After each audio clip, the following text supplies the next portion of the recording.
Good afternoon, students. Hope you all are well. Dear parents, we need your support. Kindly submit your word fees. Dear students, you are watching Class 7 Science, Chapter number 9, Respiration in Organism, Part 2. So let's start, dear students. Difference between external respiration and internal respiration. Dear students, in the earlier video we discussed about external respiration and internal. So now we differences between. First, it is in the external respiration. It is a physical process involving the exchange of gases by inhalation and exhalation. Dear students, this process involves exchange of gases. Dear students, in which oxygen rich in the air take into a body and carbon dioxide air in the given out. So this exchange without dear students, it is continuously going on throughout the life.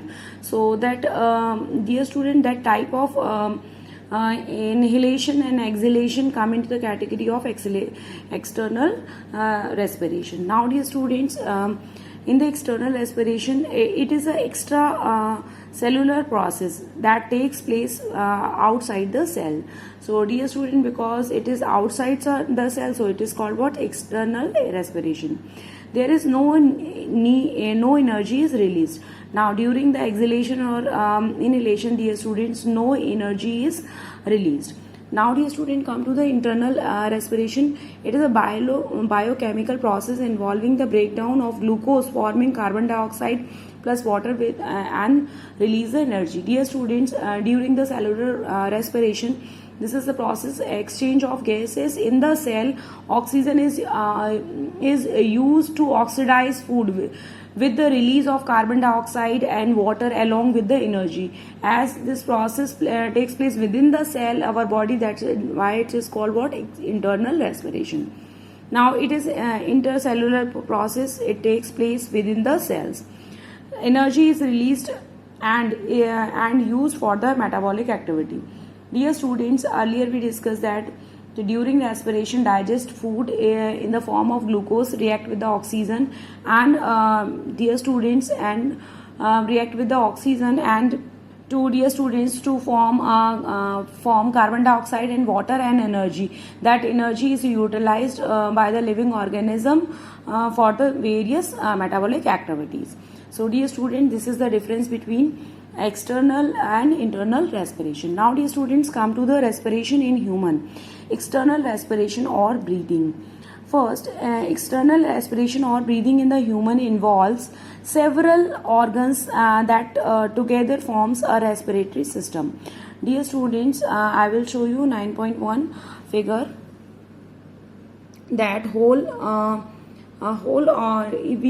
organs combined together, work together and forms a respiratory system. So, dear students, in the human being involves several organs and they work together to form a respiratory system.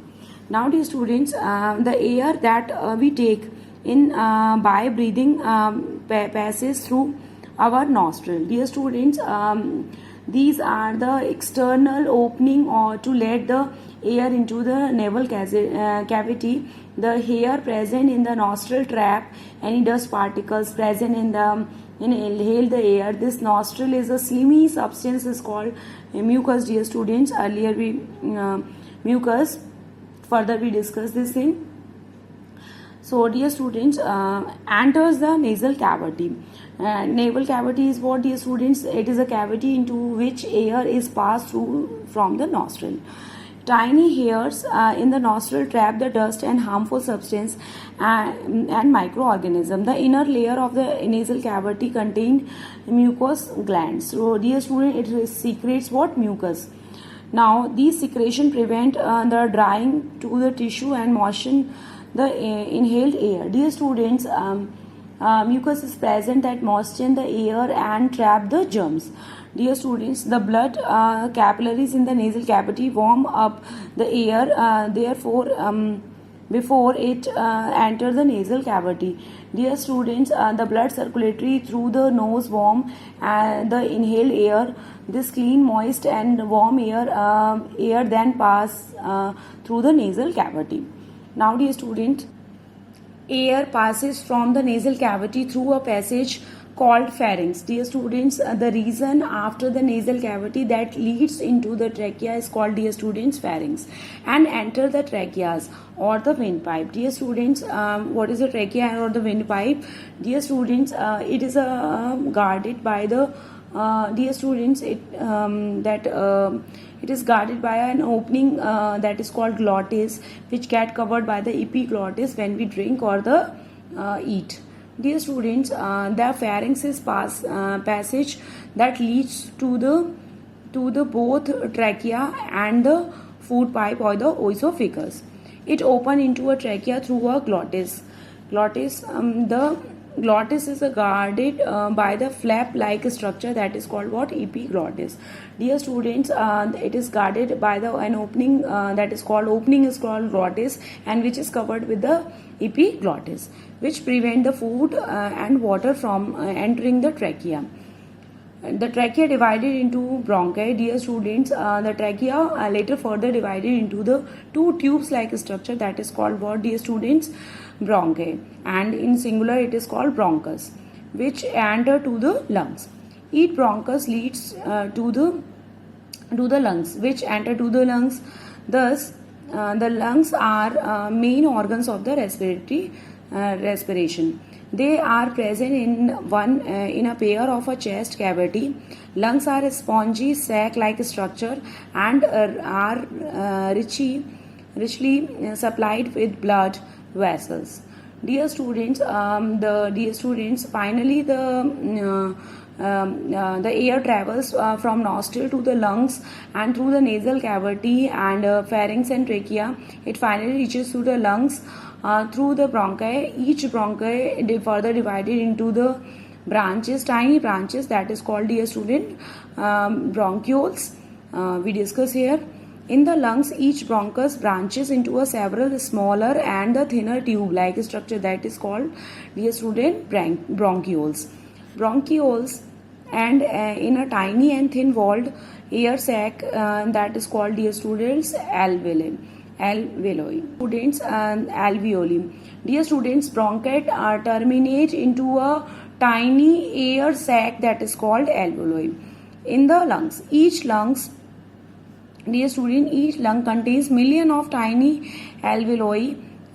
Each alveoli is lined by a network of thin blood vessels called capillaries that help in exchange of gases.